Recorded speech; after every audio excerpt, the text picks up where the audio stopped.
हम सीखने वाले हैं मिडिल टर्म फैक्टराइजेशन या मिडिल टर्म स्प्लिटिंग। ठीक है, तो इसमें क्या करते हैं, जो ये इक्वेशन है इसको क्या करते हैं, हम स्प्लिट करते हैं। क्या करते हैं, स्प्लिट करते हैं या इसके फैक्टर बनाते हैं। ठीक है, और जो ये मेथड है ये किसके लिए काम में आएगा, सिर्फ क्वाड्रेटिक इक्वेशन के लिए। किसके लिए काम में आएगा, क्वाड्रेटिक इक्वेशन के लिए। और क्वाड्रेटिक इक्वेशन क्या होती है, जिसकी डिग्री क्या हो, 2 हो। डिग्री क्या हो, 2। ठीक है, तो जैसे ये क्वेश्चन है 6x² + 5x + 6। ठीक है, तो इसमें जो फर्स्ट टर्म है, जिसमें जो फर्स्ट टर्म है और जिसमें जो लास्ट टर्म है, इन दोनों को क्या करेंगे, मल्टीप्लाई। क्या करेंगे, मल्टीप्लाई। और मल्टीप्लाई करने के बाद जो भी आएगा, जो भी प्रोडक्ट आएगा उसका क्या करेंगे, हम यहाँ पे एलसीएम लेंगे। क्या लेंगे, एलसीएम। ये क्या है हमारा स्टेप नंबर 1। क्या है ये हमारा स्टेप नंबर 1। ठीक है, एलसीएम लेंगे तो क्या आएगा, 2 18 2 9, 3 बार में 3 और फिर 3 बार में 1। ठीक है, फिर 2 × 2 × 3 × 3। ठीक है, इसके बाद आता है हमारा स्टेप नंबर 2।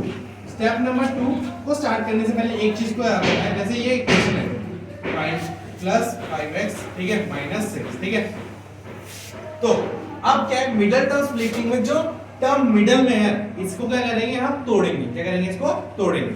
अब इसको इस तरीके से तोड़ेंगे कि प्लस और माइनस करने पे ये बीच वाली टर्म ही आए, और जो आएगा जिसको हम तोड़ रहे हैं, जो तोड़ने के बाद आ रहा है, उनको मल्टीप्लाई करने पे हमारे पास क्या आना चाहिए, ये प्रोडक्ट आना चाहिए। ठीक है, 36 आना चाहिए। ठीक है, तो फिर से बोल रहा हूं कि जो ये मिडिल टर्म है इसको जब हम तोड़ेंगे, ठीक है, तो प्लस और माइनस करने पे ये बीच वाली टर्म ही आनी चाहिए, और उन दोनों जो हमने तोड़ के बनाई है टर्म्स, उनको जब हम मल्टीप्लाई करेंगे तब ये प्रोडक्ट आना चाहिए। ठीक है, तो उसके लिए देखिए, उसके लिए वो हमें वो टर्म्स कहां से मिलेंगे, हमें वो टर्म्स इससे मिलेंगे। ठीक है, तो मैं इसको इस तरह से लिखता हूं, 4 × 9। 4 × 9 में क्या होता है, 36 होता है। और मैं 4 × 9 को इस तरह से लिखता हूं, 4 9 - 4। 9 - 4 कितना होता है, 5। क्या होता है, 5, है ना। तो ये 5 जो होता है, ये आ गया 5, प्लस और माइनस करने और मल्टीप्लाई करने पे 36 आ गया। तो अब मैं इस 5x की जगह 9x - 4x लिख सकता हूं, क्योंकि आएगा कितना, 5x ही आएगा, और बट मल्टीप्लाई करने पे कितना आएगा, 36 आएगा। तो ये हमारी क्या हो गई, मिडिल टर्म स्प्लिटिंग हो गई। ठीक है, तो 9x माइनस में 4x माइनस में 6, ये हो गया। अब नेक्स्ट स्टेप है, वो है हमारा कॉमन लेना। क्या है, कॉमन लेना। ठीक है, कॉमन लेने के लिए क्या करते हैं, देखो ये 6 और 9 है। ठीक है, ये दोनों किसकी टेबल में आते हैं, 3 की टेबल में आते हैं। किसकी टेबल में आते हैं, 3। अब मुझे बताओ 6 3 की टेबल में कितना आता है, 3 2 जा आता है 6 आता है, साथ में x² है, प्लस 9 कितने बार में आएगा, 3 3 जा, है ना, प्लस ये हो गया। अब 4 और 6 इनको देखना है और इनको देखना है। ठीक है, इसको और इनको देखना है साथ में। ये दोनों किसकी टेबल में आते हैं, 2 की टेबल में आते हैं। तो 2 × 4x 2 × 2x, 2 × क्या रहेगा, 2x मतलब 4x हो जाएगा, माइनस 2 × क्या रहेगा, 3 क्या रहेगा, 2 × 3। ठीक है, 2 × 3। अब देखो इसमें भी 3 है, इसमें भी 3 है, कॉमन, दोनों में कॉमन है 3। इसमें भी x है, इसमें भी x है, दोनों में x है। तो यहां से क्या कॉमन आ जाएगा, 3 और x। क्या कॉमन आएगा, 3 और x। ठीक है, तो 3x कॉमन आने के बाद हमारा क्या बचेगा, यहाँ पे 2 बचेगा, और साथ में इसका, इसमें x² था ना, तो एक x हमने बाहर ले लिया, तो एक x बचा। तो क्या बचेगा यहाँ पे, क्या बचेगा, 2x। क्या बचेगा, 2x, प्लस यहां से हमने पूरा 3x कॉमन ले लिया, क्या बचा, 3। क्या बचा, सिर्फ 3, तो प्लस का 3। ठीक है, अब देखो यहाँ पे भी माइनस है, यहाँ पे भी माइनस है ना, यहाँ पे भी माइनस है, यहाँ पे भी माइनस है, और साथ में यहाँ पे भी 2 है, यहाँ पे भी 2 है, दोनों में 2 है। तो मैं यहाँ से क्या कॉमन ले सकता हूँ, -2, क्योंकि -2 दोनों में है। ठीक है, जब मैंने -2 यहाँ से कॉमन लिया, क्या बचा मेरा, 2x। ठीक है, और यहाँ से जब -2 कॉमन लिया तो क्या बचा, 3, और बीच में कौन सा साइन आएगा, प्लस का। क्या कौन सा आएगा, प्लस का। क्या आएगा, प्लस का। ये प्लस का साइन कैसे आया, माइनस और प्लस क्या रहेंगे, मल्टीप्लाई करने के बाद माइनस और प्लस क्या होता है, माइनस होता है, जो कि यहाँ पे माइनस है। ठीक है, इस तरीके से कॉमन आ गया। अब कॉमन आने के बाद देखो इसमें ये भी है और इसमें ये भी है ना। अगर तुम्हारा ये दोनों में आता है, ठीक है, ये दोनों चीज क्या आती है, सेम आती है, ये दोनों चीज क्या आती है, सेम आती है। इसका मतलब तुम्हारा जो क्वेश्चन है वो क्या किया है, एकदम तुमने सही किया है। क्या किया है तुमने, एकदम सही किया है। ठीक है, तो ये दोनों सेम आ रहा है, तो इसको हम कॉमन ले सकते हैं।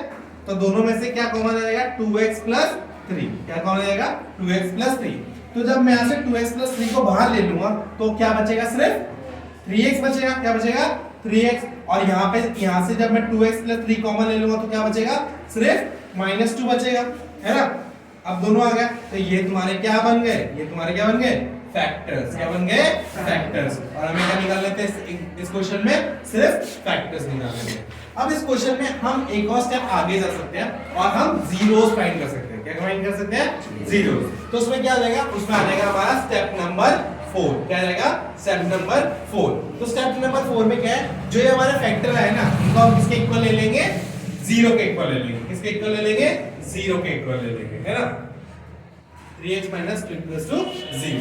जब मैं इनको 0 के इक्वल ले लूंगा तो इससे पहले एक चीज समझो, वो क्या है, जब भी मैं a और b को मल्टीप्लाई करता हूं और उन दोनों का मल्टीप्लाई 0 आता है, इस चीज का मतलब क्या है, या तो a 0 होगा, या तो b 0 हो गया, या तो दोनों ही क्या होंगे, 0 होंगे। ठीक है, या तो a 0 होगा, या तो b 0 हो गया, या तो a और b दोनों ही क्या होंगे, 0 होंगे। फॉर एग्जांपल 5 × 0 क्या हो जाएगा, 0। और 0 × 5 क्या हो जाएगा, 0। या 0 × 0 क्या हो जाएगा, 0। ठीक है, तो देखो इन एग्जांपल में क्या था, या तो दोनों में से एक 0 होगा, या तो दोनों ही क्या होंगे, 0, तभी 0 आएगा। अब इस केस में क्या हो रहा है कि हमें पता नहीं है या ये वाला 0 या ये वाला 0 है, हमें ये चीज पता नहीं है। तो जब हमें कोई चीज पता नहीं होती है तो हम क्या करते हैं कि दोनों को किसके इक्वल ले लेते हैं, 0 के इक्वल ले लेते हैं। जैसे 2x + 3 = 0। अब देखो, अब क्या करेंगे, हमें पता नहीं है दोनों में से 0 कौन सा है, तो हम क्या करेंगे, एक बार इसको 0 ले लेंगे और एक बार इसको 0 के इक्वल ले लेंगे। तो इसको 0 के इक्वल ले लिया और एक बार 3x - 2 को किसके इक्वल ले लिया, 0 के इक्वल ले लिया। अब देखो यहाँ से x की वैल्यू क्या आ जाएगी, 3 इधर चला जाएगा तो -3 हो जाएगा, और यहाँ पे साथ में क्या था, 2x था, तो 2 यहाँ पे क्या हो रहा है, मल्टीप्लाई उधर जाके क्या हो जाएगा, डिवाइड। तो x की वैल्यू क्या आ जाएगी, 3/2 -3/2। ठीक है, और यहाँ पे फिर से ऐसे करेंगे तो 2 इधर माइनस में, उधर जाके क्या आ जाएगा, प्लस में। ठीक है, और यहाँ पे 3 क्या है, मल्टीप्लाई में, उधर जाके क्या आ जाएगा, डिवाइड में। तो x = क्या आएगा, 2/3। क्या रहेगा, 2/3। तो ये जो x की वैल्यू आ गई, ये वाली और ये वाली, ये दोनों वैल्यूज क्या है, ये दोनों वैल्यूज हमारे क्या है, जीरोस है, सॉल्यूशन है। ठीक है, इनको अलग अलग नामों से जाना है। या निकालो, सॉल्यूशन निकालो, तो तुम्हें कहां तक जाना पड़ेगा, इस यहां तक निकालना। तो मैं ये तुम्हारा क्या था, स्टेप नंबर 5। क्या था ये, स्टेप नंबर 5। समझ में आया, अब तक क्लियर है एकदम।